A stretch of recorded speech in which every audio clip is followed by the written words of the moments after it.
Good day, everyone. So, our topic now is about the Blue Laws. Blue laws refer to laws which deal with the protection, conservation, and utilization of waters, marine life, and aquatic resources.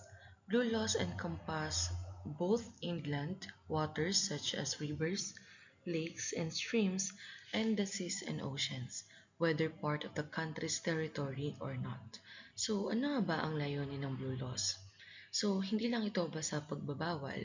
Layunin nito ang magkaroon ng balanseng paggamit ng yamang tubig sa pamamagitan ng una, protection. Yan yung pagbabawal no, sa pagkakaroon ng polusyon at pagsira sa mga coral reefs at mangrove areas. Next is we also have the conservation. Ito yung pagpapanatili ng sapat na dami ng isda at marine life para sa susunod pa na generations. And of course, we have the utilization. Ito yung pagsisiguro or pagtitiyak na ang pagkuha ng yamang dagat ay legal or it is regulated at hindi ito magkakos ng pagkasira ng yamang dagat.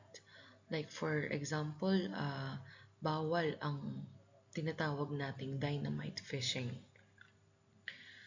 So, of course, gumamit tayo ng color blue, okay, na kulay dito sa laws na ito because of the color of the seas, the oceans, and other bodies of water. So, pag sinabi nating inland waters, ito yung mga sapa or streams na tinatawag. Kasama din dito ang ilog, yung mga lakes or lawa na nasa loob ng kalupaan. And when we say marine waters, ito naman yung mga dagat or karagatan. Kasama na rin po dito yung ating territorial seas at maging yung mga resources sa labas nito na merong interes ang bansa. Republic Act Number 8550 or the Philippine Fisheries Code of 1998. The law seeks to manage the country's fishery and aquatic resources in a manner consistent with an integrated coastal area management and to protect the right of fisherfolk, especially of the local communities. The law applies to all Philippine waters, including the country's exclusive economic zone or the EZZ, again, the exclusive economic zone, and continental shelf. Since the Philippines is an archipelago, our fisheries laws and other blue laws in general are crucial in protecting our waters and marine resources. So, hindi lang po ito para sa mga pampang or tabing dagat. Saklaw din ito yung lahat ng katubigang sakop ng Pilipinas. So, lahat ng inland waters at territorial seas, nung pag sinabi nating Philippine waters, kasama yan yung ating mga inland waters na nabanggit natin kanina, and even the territorial seas. Now, pag sinabi naman nating Exclusive Economic Zone or the EEZ, yan yung 200 nautical miles mula sa baseline kung saan ang Pilipinas ay may exclusive rights na kumuha ng resources. And when we say continental shelf, yan yung bahagi ng kalupaan na nasa ilalim ng karagatan. So, yung pamamahala sa dagat ay dapat balanse, no? Hindi lang puro huli ng isda. Dapat meron ding proteksyon lalo na sa mga habitats or tirahan ng ating mga yamang dagat.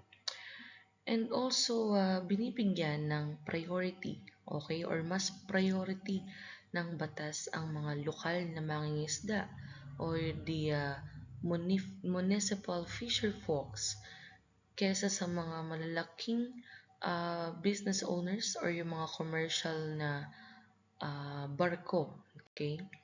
And also, in terms of food security, tinitiyak na may sapat na isda para sa pagkain ng Pilipino sa mahabang panahon. Para mas maintindihan natin ang EEZ or the Exclusive Economic Zone, ito pa rin ang another explanation. So, an exclusive economic zone as prescribed by the 1982 United Nations Convention on the Law of the Sea is an area of the sea in which a sovereign state has special rights regarding the exploration and the use of marine resources, including energy production from water and wind. So, ang ating palang EEZ ay hindi lamang po tungkol sa mga isda, ito ay tungkol din sa kabuuang potensyal na yaman ng dagat na sakop ng isang bansa. Under the United Nations Conventions on the Law of the Sea, okay, sabi dyan noong 1982, ang EEZ ay nagbibigay sa Pilipinas ng mga karapatan sa loob ng 200 nautical miles. We also have the energy production. So, ibig sabihin lang na to na hindi lang pagkain ang makukuha sa dagat. Ang EEZ ay nagbibigay ng karapatan sa bansa na magtayo ng mga tinatawag nating offshore wind farms. Ito yung pagkuha ng kuryente mula sa malalakas na hangin sa gitna ng dagat. We also have the hydroelectronic or the tidal energy or paggamit ng agos ng tubig or the tides para makalikha ng energy. We also have the ocean thermal energy conversion. Ito naman yung paggamit ng init ng tubig dagat para sa pagkakaroon ng kuryente. Next one is the exploration and use of marine resources, mineral resources. Ito yung paghahanap ng natural gas, langis or oil, at mga minerals sa ilalim ng dagat or yung tinatawag natin na seabed. Yung mga halimbawa nito ay yung Malampaya gas field at ang potential sa reed bank. We also have biological resources. Yan yung mga lahat ng isda or corals at iba pang mga organisms na nakapaloob sa ating karagatan.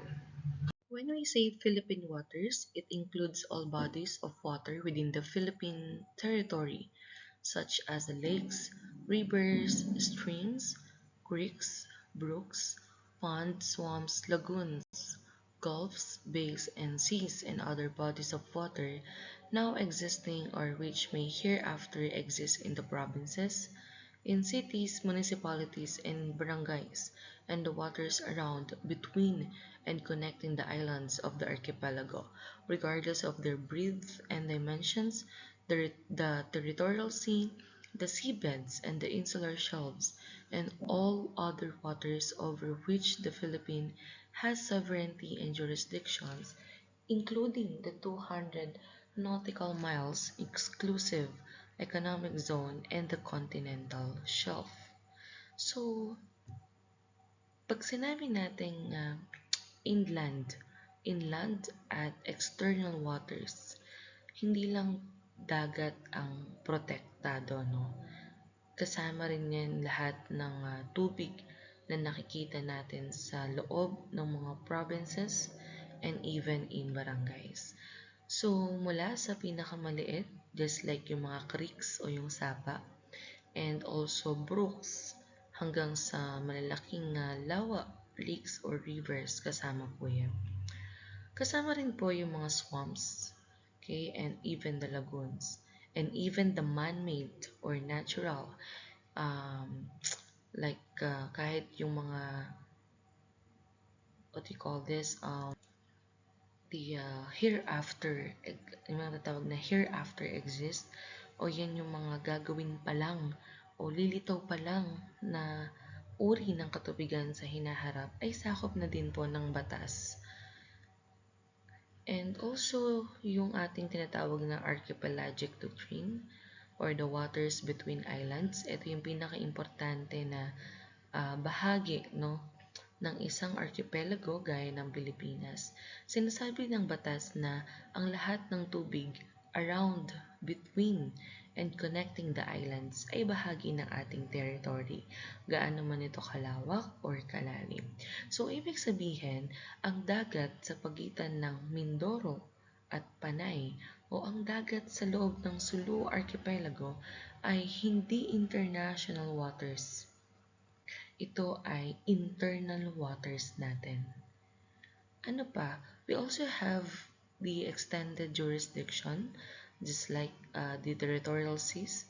Yan yung unang 12 nautical miles, the seabeds at the insular shelves, pati yung mga lupa sa ilalim ng dagat ay sa atin din. And EEZ at continental shelves, again, yan yung 200 nautical miles kung saan tayo ay may tinatawag na sovereign rights.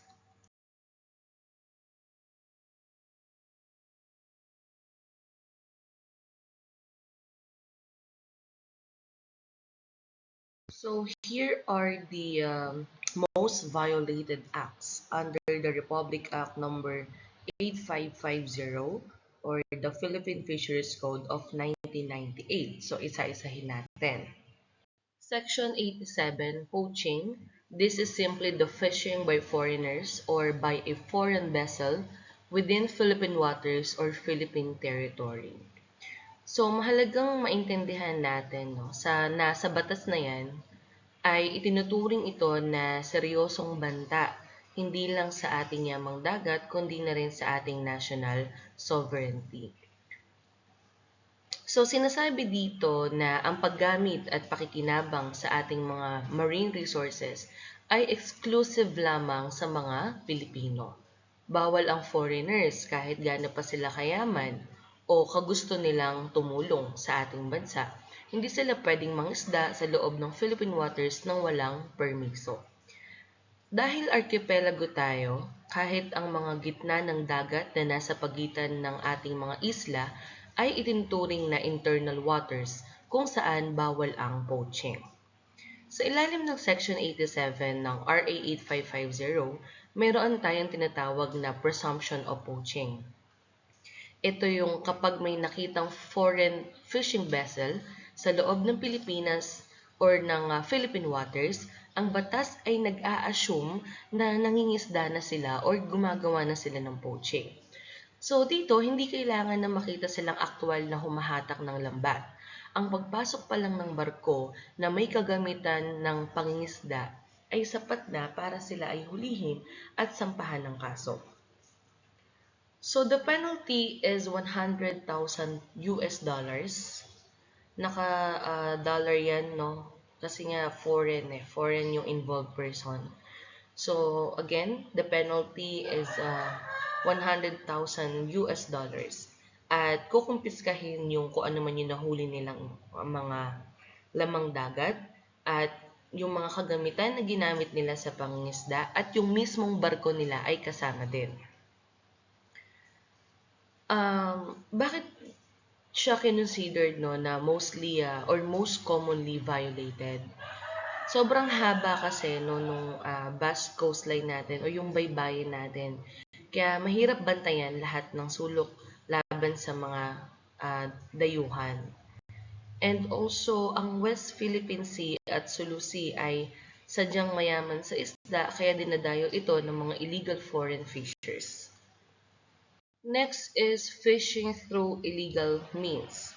So, yung mga illegal na paraan ng pangingisda under the Republic Act number 8550. So, we have Section 88. So, tandaan niyo yung mga section na yan, no? Section 88, okay, the use or possession of explosives, noxious and poisonous substances, and electricity. Section 89, use of fine mesh net, except for certain species.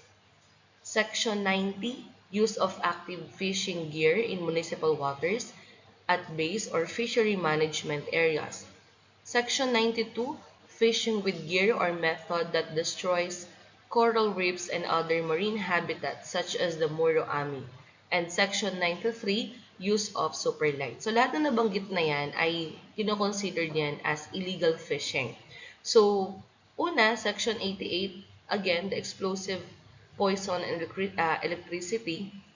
Ito kasi yung pinakamapanirang paraan, no, ng pangingisda. So, bakit siya bawal? Kasi nga, indiscriminate yan. Lahat ng isda, even yung mga maliliit na isda o yung mga itlog pa lang, at yung kanilang tirahan, the corals, no, yung coral reefs natin, ay mamamatay din or mamawasak din kung gagamit sila ng ganitong klase ng pangingisda, yung mga dinamita. So, kapag nahulihan ka, no, ng dinamita, no, let's say for example, hawak mo pa lang, okay, or nakitaan ka ng cyanide na nandun lang sa bangka mo, kahit hindi mo pa ginagamit yan, that is considered violation na under ng batas na ito. Next is the fine mesh nets, Section 89. Ito yung mga lambat na sobrang liliit ng butas or yung mga mesh size less than 3 cm. Yung problema kasi dito, nahuhuli pati yung mga baby fish o yung maliliit pa na isda. So, kapag hindi sila nakalaki, okay, or lumaki at nakapangitlog, mauubos syempre yung supply ng isda natin. But there's an exemption. Pinapayagan lang yung fine mesh net sa mga specific na uri ng isda, no? Yung sobrang maliliit gaya ng alamang or yung maliliit na hipon. Okay? So, alam niyo naman, okay sa atin yan na gumagamit tayo ng mga alamang. So, pwede yan. Yun yung exemption. Next is the active fishing gear in municipal waters under section 90. Yung active gear ay yung mga lambat na hinihila na merong troll o yung panggulong. So, bawal yung mga yan sa loob ng 15-kilometer municipal waters. Bakit? Para protektahan yung mga maliliit na mangingisda na gumagamit lang ng passive gear. Ano yung tinatawag natin na passive gear? Yan yung mga bingwit or kawil. Okay? Next one, Section 92 is the Muroami at yung iba pang destructive methods. Ito yung paraan kung saan binubugbog o nilalagyan ng pabigat yung mga corals para lumabas yung mga isda. So, bawal po yan, no? Anong magiging epekto niyan? Yan yung, the effect is, parang sinunog mo na lang din yung bahay ng mga isda para lang mahuli yung mga nakatira dun sa loob. Alam naman natin na ang coral reefs ay inaabot ng daan-daang taon bago yan tumubo ulit. At yun yung tirahan ng ating mga isda. And last is Section 93, the use of superlight. Ang superlight ay yung mga sobrang liliwanag na ilaw. Like for example, yung mga halogen lamps na ginagamit para akitin yung napakaraming isda. So, the rule is, bawal ito sa municipal waters at meron lang limitasyon sa labas nito dahil nagdudulot ito ng over-concentration ng huli na nauuwi sa overfishing. So, yan yung mga klase ng explosives na ginagamit, no, ng mga illegal na mangingisda. Okay, so explosives, we also have the fine mesh nets, yung sobrang pipino ng lambat. And also this one is the active fishing gear, yung may parang pangkalaykay. Yan. And this one, okay, paggamit ng super light. Ayan. This is an example. Nagkakos din kasi yan ng overfishing. Kasi nga, sobrang mahaakit yung mga isda dyan and mapupuntahan silang lahat. Next is fishing in prohibited and restricted areas. So this type of violation can be any one of the following. Section 86, commercial fishing in overexploited areas. Section 95, fishing in overfished areas and during closed season. Section 96, fishing in areas declared as fishery reserves, refuges, and sanctuaries. And Section 101 is violation of catch ceilings. Again, ito yung pangisda sa mga bawal na lugar or panahon. Number 1 is the overexploited at the overfish areas, no? The Section 86 and the 95, dito po sinasabi na kapag ang isang lugar ay pagod na, no? Ubos na, wala nang sapat na isda, no? Dahil sa sobrang pangingisda. So, merong kapangyarihan ang government sa pamamagitan ng BFAR na ideklara na ito ay overexploited na. So, the rule is, bawal ang commercial fishing para mabigyan naman ng oras yung dagat na mag-recover. And during close season, maaari ring magtakda ng particular na buwan, no? Or close season for round scad o yung mga galunggong sa Northern Palawan mula November hanggang January. So, bawal munang mangisda doon, no? Kumbaga, isasara muna siya para hayaan yung mga isda na mangitlog nang walang istorbo at makapagparami sila. We also have fishery reserves, refuges, and sanctuary. So, ano yan? Ito yung mga tinatawag na no-take zones. Okay? And pag sinabi nating marine sanctuaries, ito yung mga piling lugar. Madalas ay mga coral reefs yung nakalagay dyan na idinedeclared as sacred or sagrado. So, bawal yung anumang uri ng pangingisda dito. Kasi nga, ito yung nagsisilbing tirahan ng mga isda. So, dito sila lumalaki, nangingitlog, at kapag dumami sila, yung mga anak nila ang nag-overflow o yung papunta na sa mga lugar na pwedeng pangisdaan. And of course, 101 or Section 101 is catch ceilings. Ito naman yung pagtatakda ng kota. So the rule is kahit nasa tamang lugar ka at tamang gamit yung gamit mo sa pangingisda, kapag lumagpas ka sa itinakdang dami, okay, or catch ceiling tinatawag ng BFAR, labag pa rin yan sa batas. The purpose is para maiwasan yung pagkaubos ng isang particular na species no, ng isda dun sa lugar na yon. So, isa sa pinakasikat na example na to, yung Tubataha Reefs Natural Park. So, dahil isa itong national park at sanctuary, bawal na bawal po yung pangingisda dito sa ilalim ng Section 96. Ang sino man mahuli ay hindi lang makukulong, kundi kukuhanin or confiscate rin lahat ng kanilang huli at lahat ng kagamitan na ginamit nila. Illegal gathering, possessing, catching, and selling of certain marine species. The violations covered here are the following. Section 91, the gathering, sale, or export of precious and semi-precious corals. Section 92, gathering, selling, or exporting white sand, silica, pebbles, and other substances of the marine habitat. And Section 97, fishing of rare, threatened, and endangered species.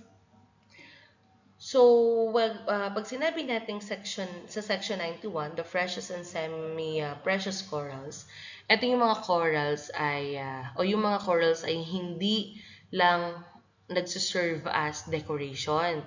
Sila kasi ay mga may buhay, no, or may mga buhay na organisms na nagsisilbing foundation ng dagat. So, bawal yung pagkuha, okay, pagbebenta, or even yung pag-e-export ng mga corals. Ang isang pulgada kasi ng corals ay inaabot ng maraming taon bago tumubo. So kapag kinuha mo ito, para lang gawing alahas or just a display, winawasak mo yung nursery no, ng mga isda. Next is Section 92, white sand, silica, and pebbles. Minsan, ang banta sa dagat ay hindi pangingisda, kundi ang extraction ng mga materials sa paligid nito. So, bawal ang pagkuha ng puting buhangin, silika o yung maliliit na bato mula sa marine habitat. Ang pagkuha ng buhangin ay nagdudulot ng coastal erosion o yung pagsira sa itlugan ng mga pagong or pawikan at iba pang nilalang. We also have yung ating Section 97, the rare, threatened, and endangered species. So, yung listahan yan ay based sa mga local at international standards. So, halimbawa, yung mga dugong, whale sharks, no, butanding, dolphins, at yung mga giant clams o yung taklobo na tinatawag ay mga considered yan as mga endangered na, okay? So yung paghuli niyan o yung pagbebenta sa kanila, buhay man o patay, no? Okay? Or kahit by catch lang, yung hindi mo sinasadyang mahuli, dapat yung pakawalan agad sa dagat. Yung pagtatago niyan or pagkatay sa kanila ay isang seryosong krimen. Kahit tandaan natin no, na kahit hindi mo hulihin yung isda, kung kinuha mo naman yung corals, yung buhangin, kung saan sila nakatira, mamamatay pa rin ang ecosystem. So, tandaan natin na ang possession also ay sapat ng ebidensya. Kung may nakitang taklobo sa'yo or karne ng pawikan sa freezer mo, hindi mo pwedeng sabihin na, ay, bigay lang po ito sa akin. Ikaw ay liable pa rin sa ilalim ng Fisheries Code. Okay? So, yun yung tandaan natin.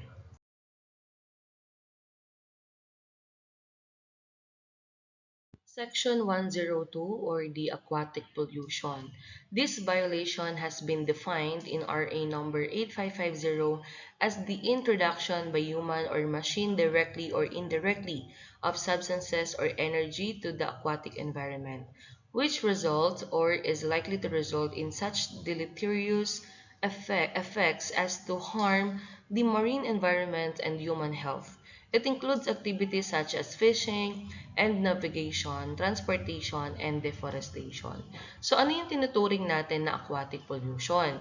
Hindi lang ito basta pagtatapon ng basura.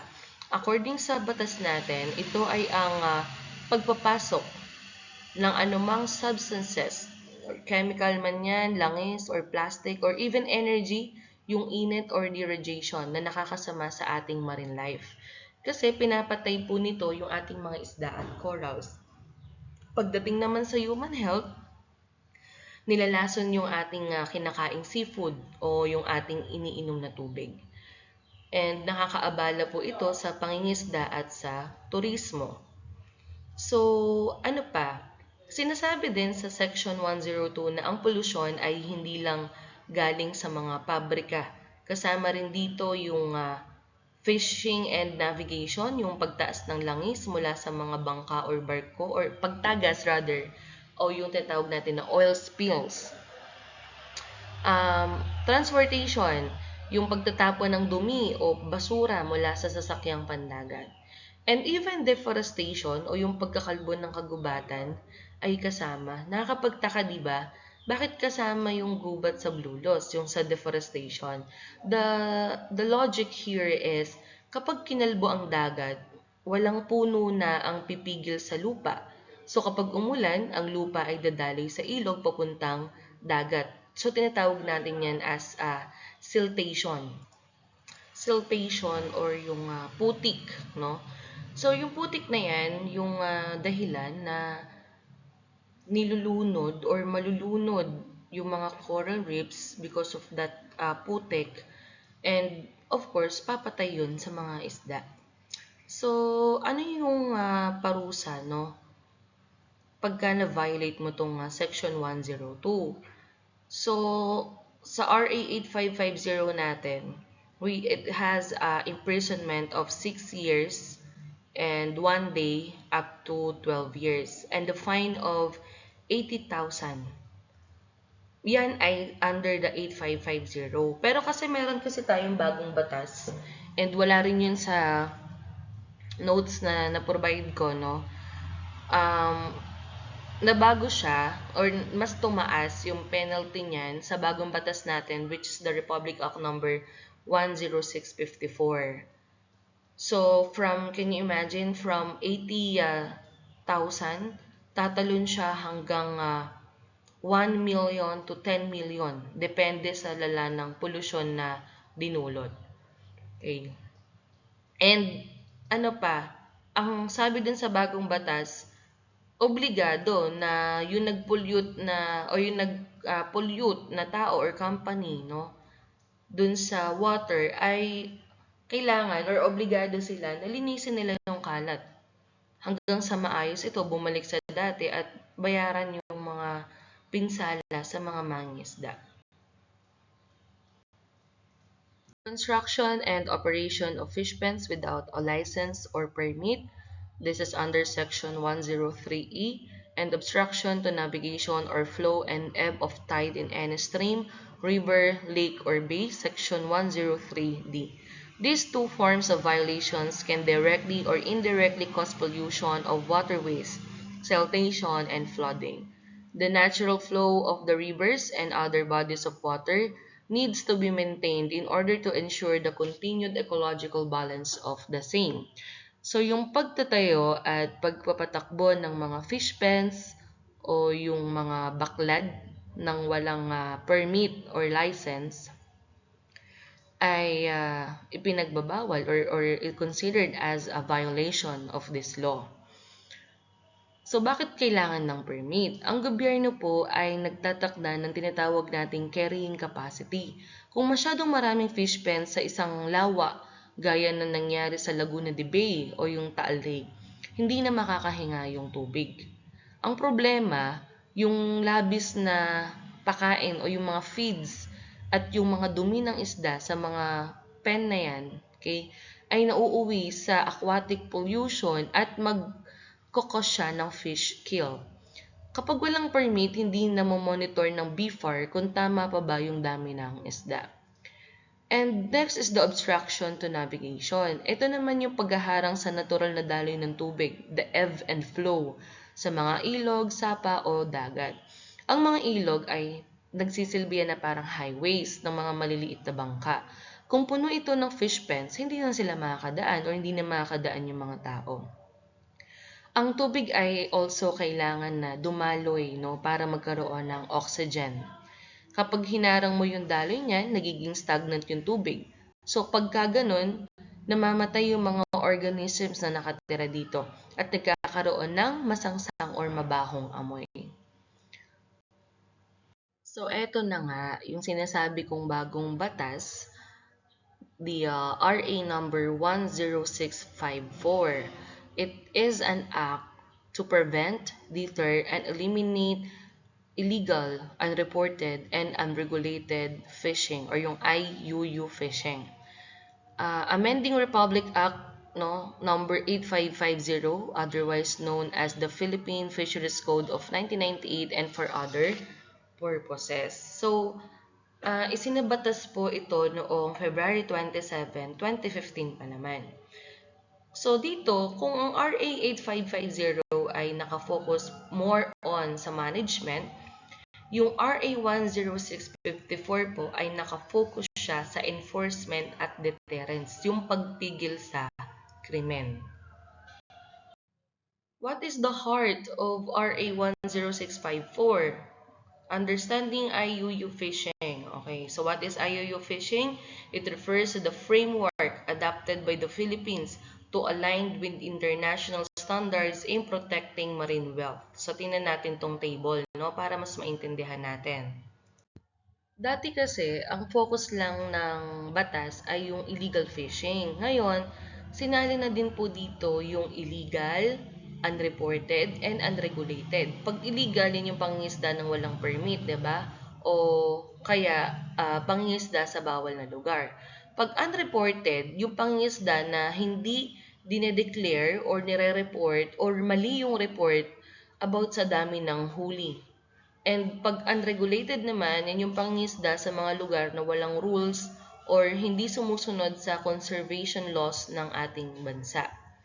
So, under the old law, yung RA 8550 natin, no, a fisher could be caught but might escape on a technicality if they had permit. Tama ba?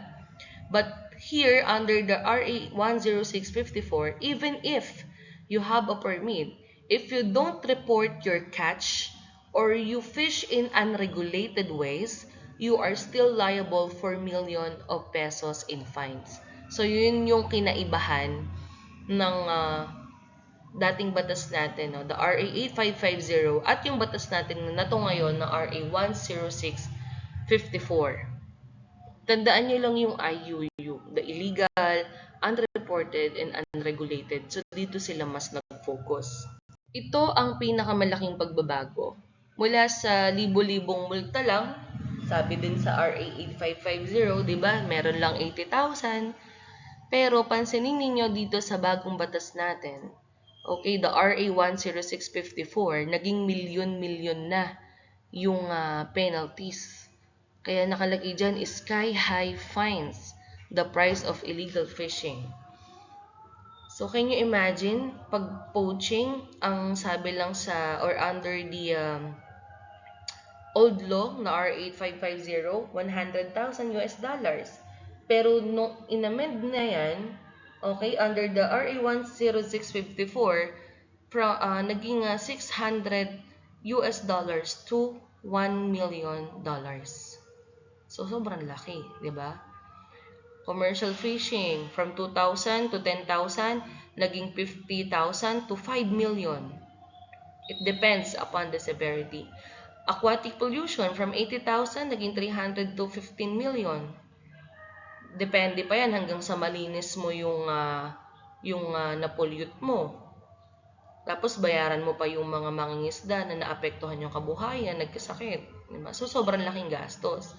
And pag explosive naman or poison, gumamit ka, dati 10,000 to 50,000. Pero ngayon, 1 million to 5 million. So, ganun yung kinaibahan, no, nung dalawang batas na to. Okay? Sa 10654, mas pinabigat. Sobra yung parusa. Bakit kaya? Anong ang tanong dito is, grabe naman, sobrang taas naman, 'di ba? Ba't ganun agad? Kasi nga, anong nangyayari? Yung penalties kasi were treated as a mere or a cost of doing business. Yung mga owners would pay the small fine and continue their illegal acts. O magkano ba yung penalty? 80,000. O sige, bayaran nyo na yun para matapos na. Kasi ang ganun lang kabilis sa kanila na magbayad. Kasi 80,000, kumbaga barya lang sa kanila. Because of the RA 10654, okay, sige, taasan natin para mabigatan sila. Talagang para masaktan sila dun sa penalty. Okay? So, the RA 10654 aims for bankruptcy level fines to ensure that no one profits from destroying our oceans. Pag-usapan naman natin yung Adjudication Committee. Ang RA 10654 created the BFOR Adjudication Committee. So they can hear cases and impose immediate fines and penalties. Yan yung administrative power. And no need for a lengthy criminal trial to collect fines. This ensures swift justice for the environment.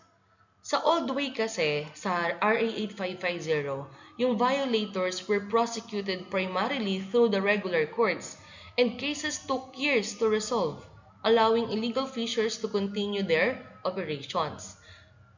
Pero ang kinaibahan, no, pag ipinasok yung adjudication committee, dito sobrang bilis ng magiging aksyon. Dati kasi kailangan, 'di ba? Sabi natin, kailangan dumaan pa sa korte na inaabot ng taon bago mapatawan ng multa yung mga mangingisda. Ngayon, meron ng adjudication committee yung BFAR, no? Kaya nilang magpataw ng administrative penalties. Ibig sabihin, multa agad nang hindi na dumadaan sa mabagal na proseso ng korte. Monitoring, control, and surveillance. So dito, ginawang mandatory yung paggamit ng technology para mabantayan yung dagat. So we have the BMS or the Vessel Monitoring Systems, the mandatory trackers or GPS base for all commercial fishing vessels. Lahat ng malalaking commercial fishing vessels ay dapat merong tracker or parang GPS para makita kung pumapasok sila sa 15-kilometer municipal waters. Ano pa? The electronic catch logbooks. Ito yung digital reporting of fish catch in real time. Yung pagre-report ng huli, no, para hindi madaya or madaya. So the purpose is to prevent unreported fishing by ensuring data cannot be easily tampered or hidden. So bawat huli, okay, naka-report na agad yan. So by electronic catch logbook. So para mas maintindihan natin kung ano ba yung pinagkaiba ng dalawang batas na RA 8550 and RA 10654, so eto po sa table. So the main goal here under the 8550 is the resource and management development, the main goal. On the other part naman, sa RA 10654 is the deterrence of IUU fishing. No? Focus tayo dito sa IUU, the illegal, the unreported, and the unregulated. The penalty level dun sa unang batas ay mababa lang. Okay? Usually thousands lang. Pero dito sa bago natin, as in sky high or millions, no, pesos or dollars. Ano pa? Basis of fines, fixed amount per violation. Sa kabila naman is based on vessel size and the fish value. Justice system sa 8550 kailangan dumaan sa regular court trials. Pero sa 10654, meron tayong tinatawag na administrative adjudication. Ano pa? In terms of reporting, sa RA 8550, traditional manual reporting. Pero sa 10654, gumamit sila ng mga electronic logs and the VMS, diba? GPS, yan. And pag sa foreign poaching, dati, tingnan nyo, $100,000 lang sa ulumang batas. Pero dun sa bago, nakakalula yan, di ba? $600,000 and $1 million. Plus, take note of this, confiscation. Lahat ng ginamit, lahat ng huli, even yung barko na ginamit, kukumpiskahin yan. PD number 1067 or the Water Code of the Philippines. All waters belongs to the state. Ownership of land does not include ownership of the water flowing through or under it. The National Water Resources Board is the primary agency that regulates water use and grants water permits. Mandatory public access zones along riverbanks and shorelines, 3-meter urban, 20-meter agri, and 40-meter forest. In times of shortage, domestic use always takes priority over commercial or industrial use. So, ito yung pinaka-importante, no, na principle ng PD number 1067. Yung tinatawag natin na state ownership. Lahat ng tubig, ilog, lawa, sapa, pati na yung tubig sa ilalim ng lupa or groundwater ay pagmamayari syempre ng state or ng bansa natin. Kaso nga lang, no, hindi kasama dito or hindi kasama sa titulo, what I mean. Kahit may lupa ka at may dumadaan na ilog doon, yung tubig sa ilog na yon ay hindi sa'yo. Yung pagmamayari mo lang ay ang lupa, pero yung tubig ay sa government. Okay, uulitin ko. Kahit may lupa ka at may dumadaan na ilog doon sa lupa na yan, yung tubig sa ilog na yan ay hindi sa'yo. Ang pagmamayari mo lang ay yung lupa, pero yung tubig ay pagmamayari ng gobyerno. So, ano pa? Dahil ang government po ang may-ari, kailangan mo ng permission para gamitin yun, of course. Yung illegal na or legal na karapatang gumamit ng tubig, no, yung water right na tinatawag. Ano pa?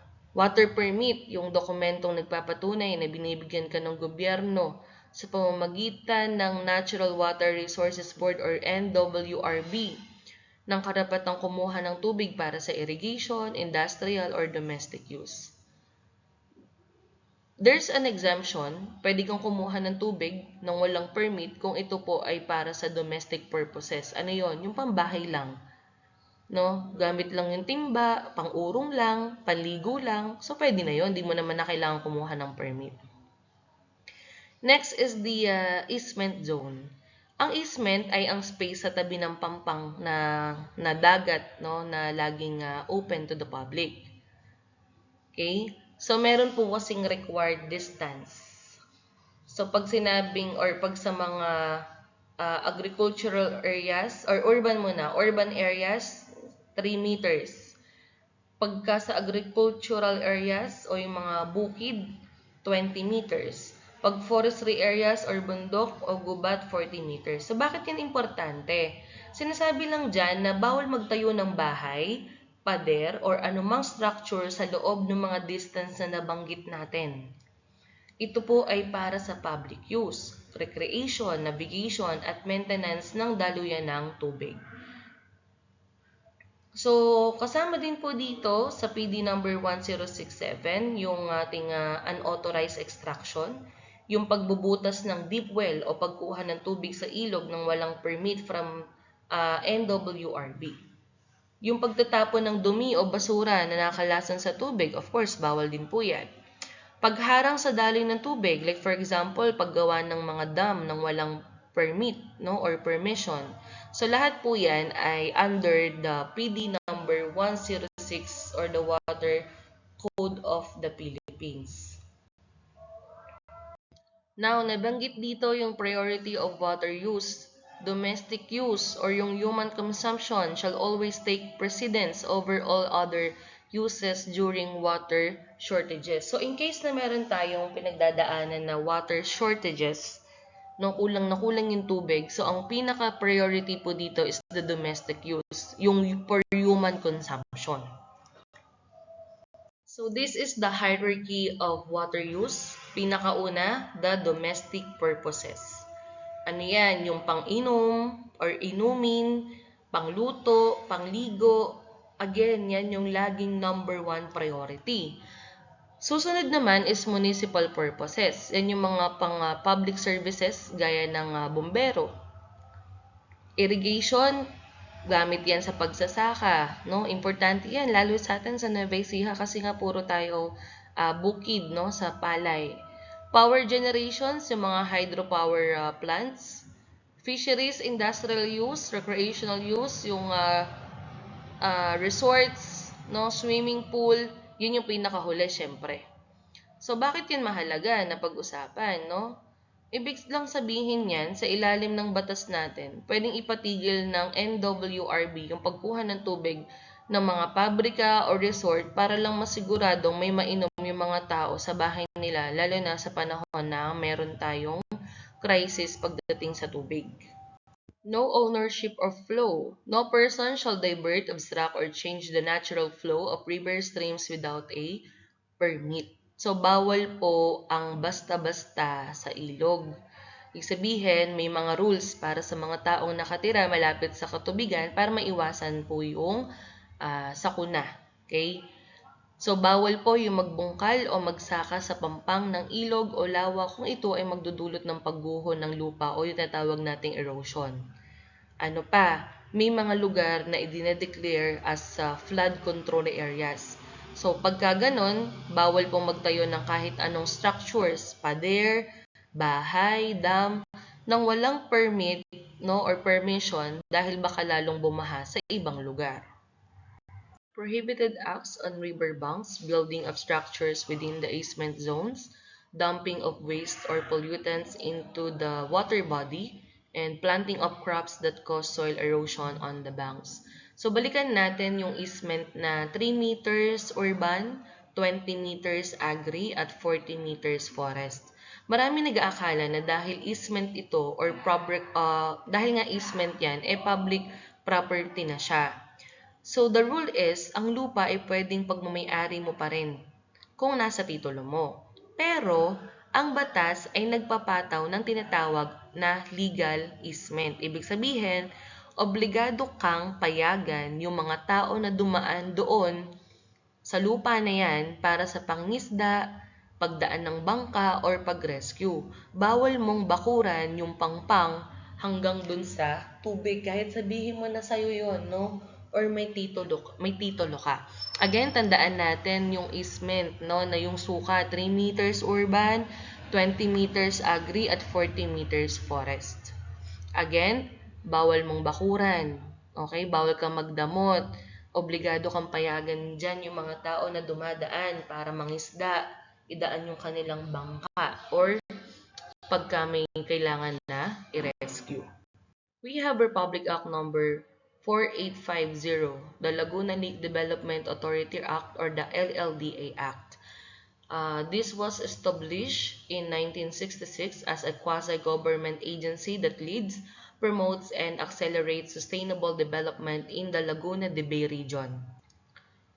Regulatory and law enforcement functions are carried out with provisions on environmental management, particularly on water quality monitoring, conservation of natural resources, and community-based natural resource management.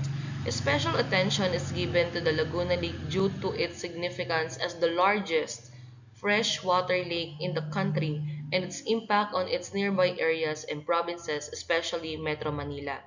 Thus, within the Laguna Lake area, the LLDA has jurisdiction and authority over the enforcement of environmental laws, rules, and regulations. Again, ano yung mandate niya? Lead, promote, and accelerate sustainable development within the Laguna de Bay region. So why Laguna Lake is a special case? Because it is the largest freshwater lake. Ito yung pinakamalaking lawa sa Pilipinas. Nagsisilbing pangunahing source ng isda, tubig at kabuhayan para sa Metro Manila at mga karatig lalawigan like Laguna, Rizal, Cavite, Batangas at Quezon. Dahil sa significance nito, ang LLDA po ay binigyan ng kapangyarihang magpatupad ng tinatawag na water quality monitoring o yung pagbantay sa polusyon mula sa mga factory at kabahayan. Ano pa? Resource conservation, pagprotekta sa natural resources ng lawa. And also the community-based management o yung pakikipagtulungan sa mga lokal na communities para sa tamang paggamit ng lake na yan or nung lawa na yan. Sa loob ng Laguna Lake Region, ang LLDA po ang may pangunahin at direct na authority sa pagpapatupad ng mga environmental laws, rules at regulations. Sila yung naglalabas ng clearances para sa lahat ng negosyo or structures na itatayo sa loob ng kanilang nasasakupan. So magtataka kayo, bakit ba kailangan ng sariling batas ng Laguna Lake Development Authority? So again, bakit kailangan ng sariling batas, no? Para lang sa isang lawa o bakit kailangan pa na meron ngang RA 4850 para lang sa Laguna Lake? Kasi po ang Laguna de Bay ang pinakamalaking freshwater lake sa ating bansa. So kung mamamatay ang lawang ito, gutom at uhaw ang aabutin ng Metro Manila at ng Region 4A. Section 39A of RA number 4850 provides for the penal and civil liability clause of the Act. The LLDA Board has issued several resolutions providing for the violations and the corresponding penalties. So, ang violator ay obligadong bayaran ang pinsalang nagawa sa ecosystem, that is the civil liability. For administrative fines, ang LLDA Board ay may kapangyarihang magpataw ng multa sa bawat araw na nagpapatuloy ang violation o yung tinatawag na daily fines. Ang pinakamabigat na kapangyarihan ng LLDA Board ay magbigay ng tinatawag na cease and desist order or CDO. Yan yung pagpapatigil or pagpapasara agad sa operasyon ng isang factory or project na nakakasira sa Laguna Lake.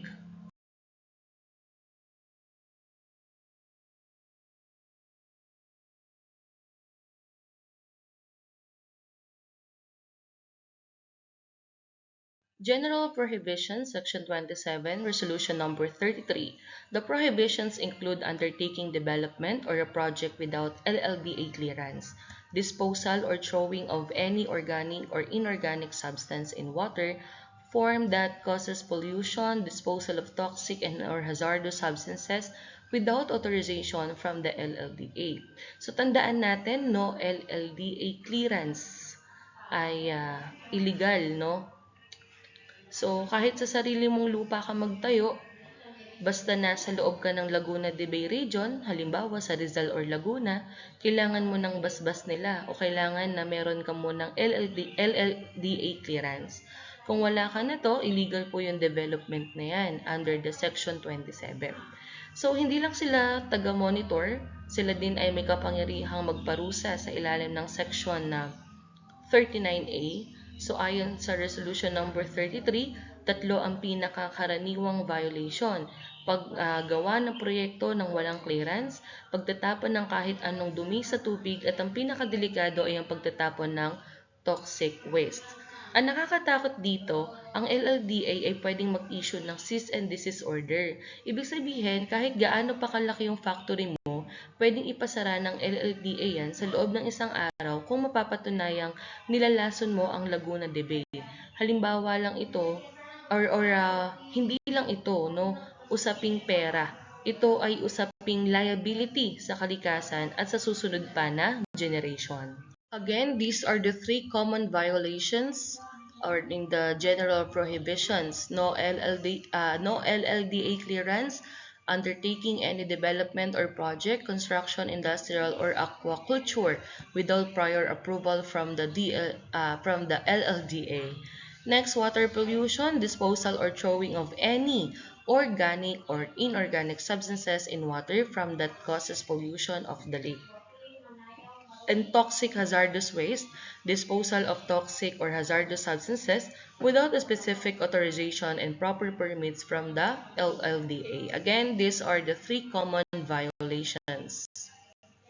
Let us now proceed to the Blue Laws Enforcement Agencies. The first agency is, of course, the BFAR, or the Bureau of Fisheries and Aquatic Resources, established as the Line Bureau under RA number 8550, or the Philippine Fisheries Code of 1998. The mother agency is the Department of Agriculture because marine resources are vital to food security, and the lead enforcement agency in waters outside the Philippine Kilometer Municipal Limit, or the LGUs handle municipal waters. Again, bakit sila nasa agriculture at hindi sa or under ng DENR? Kasi nga ang isda ay itinuturing po na pagkain, no? Kaya ang mother agency nila ay the Department of Agriculture. So ang priority po ng BFAR ay siguraduhin na may makakain ang bawat Pilipino, okay? For food security. Ano yung tinatawag na 15-kilometer limit? Isipin nyo ang dagat na may imaginary line. Mula Pampang hanggang 15 kilometers, ang tawag dyan ay municipal waters. Ang LGU, the mayor, or yung bayan, ang namamahala dito, okay, or nasusunod dito. Pag beyond 15 kilometer, dyan napapasok ang BFAR. Sila naman ang consider natin as the police of the high seas. BFAR also prepares the Comprehensive National Fisheries Industry Development Plan.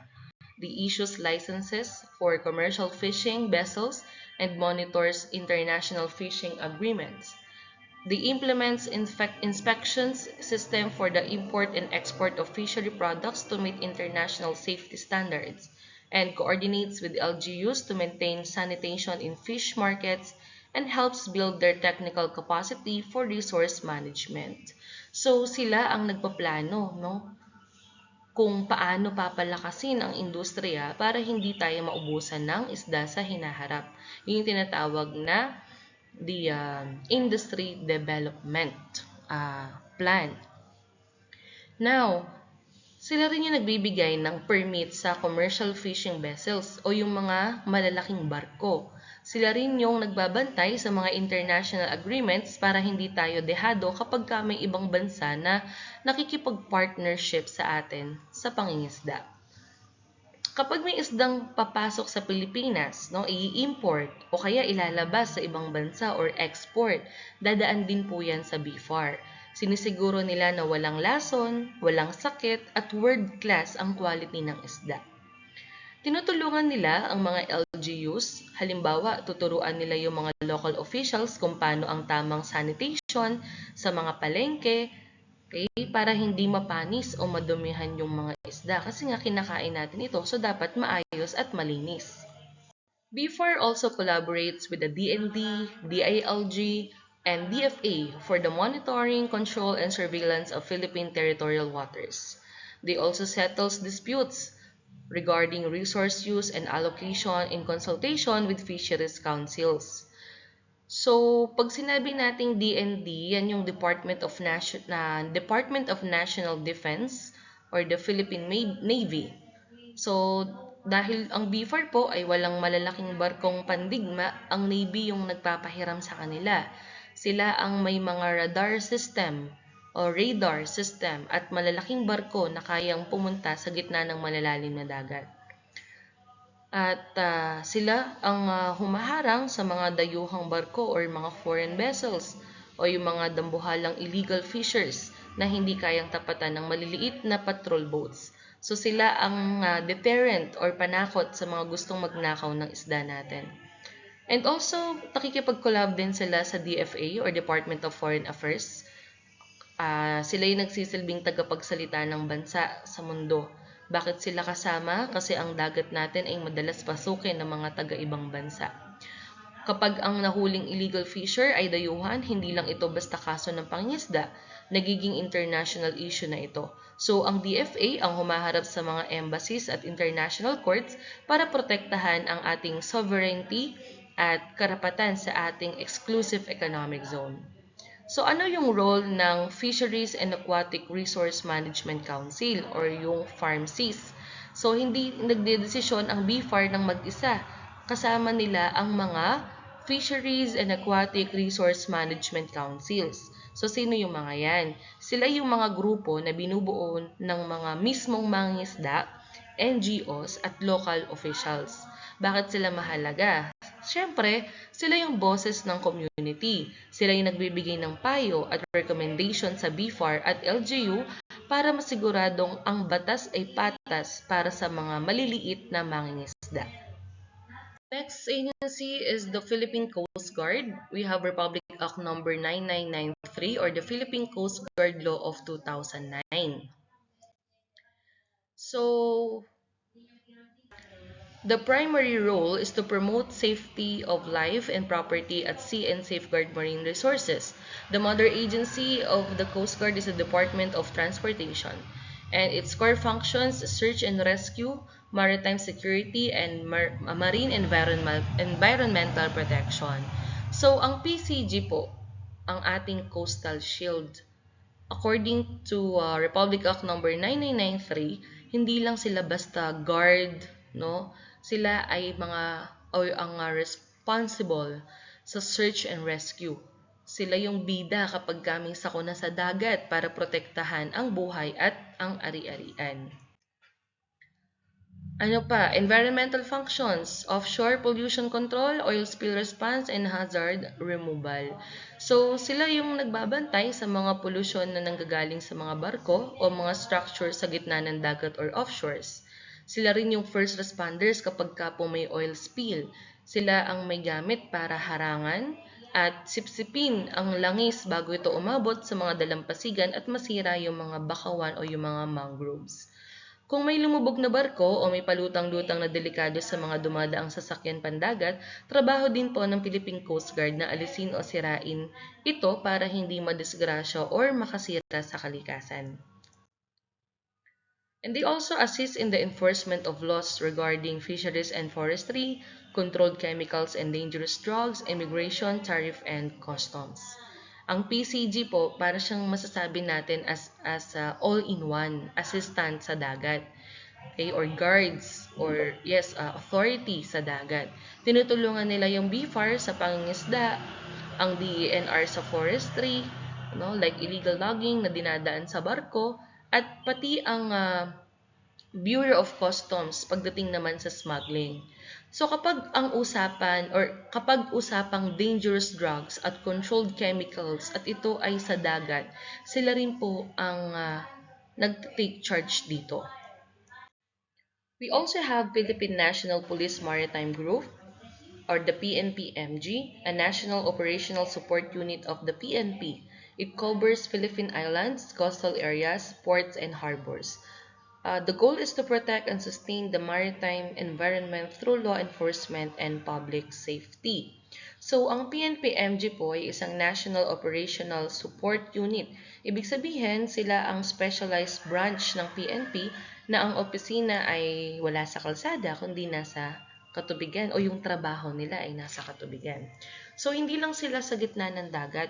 Sakop din nila yung mga isla, dalampasigan o yung mga coastal areas at mga pantalan, yung ports or harbors. Sila yung mga pulis na nagbabantay sa mga entry and exit points ng ating bansa sa dagat. So, sinisiguro nila na ang pag-unlad ng ating maritime environment ay hindi nasisira ng mga criminals. So, what are their functions? First is for crime prevention and control, environmental enforcement, and criminal investigation and search and rescue. So, sila yung nagpapanatili ng peace and order. Sila yung nagpapatrol para walang maganap na gulo or krimen sa mga baybayin natin. Sila rin yung nagpapatupad ng mga environmental laws and ordinances. Halimbawa, paghuli sa mga gumagamit ng dinamita or blast fishing o yung mga illegal loggers na nagtatago ng troso sa mga pantalan. So, sila yung responsible dyan. And also, pagdating naman sa criminal investigation, sila yung may police power na mag-aresto at mag-investigate. Kung ang kaso ay tungkol sa terrorism, smuggling or illegal drugs na dumadaan sa dagat, sila rin yung in charge dito. And also search and rescue, kapag may sakuna o bagyo, kasama rin sila para magligtas ng buhay. Ang PNP Maritime naman po, okay, ay ang kamay ng batas, of course. Sila ang trained pagdating sa law enforcement. Sila ang may kapangyarihang mag-serve ng warrant, mag-arrest ng mga violators, at mag-file ng mga criminal cases. Sila yung nagsisiguro na ang ebidensya ay maayos para maikulong ang mga sumisira sa kalikasan. PNP Maritime Group also trains and organizes resources for effective maritime law enforcement and internal security. So, hindi lang sila basta sumasabak, no? Sila po ay trained at equipped. Sinasanay nila yung kanilang mga tauhan or members at inaayos ang kanilang mga resources gaya ng boats, gear, and even yung mga intel na ginagamit nila para maging epektibo ang pagbabantay sa ating seguridad. So, the PNPMG, of course, it is also under the Department of Interior and Local Government. So, ibig sabihin, ang focus nila ay local security at criminal justice. Sila ang katuwang ng ating mga community sa baybayin, okay, para masiguradong ligtas ang ating kalikasan mula sa mga criminals. Okay, so thank you so much everyone. So, dun lang po natatapos ang ating pag-aaral tungkol sa ating Blue Laws. Thank you everyone for listening and God bless.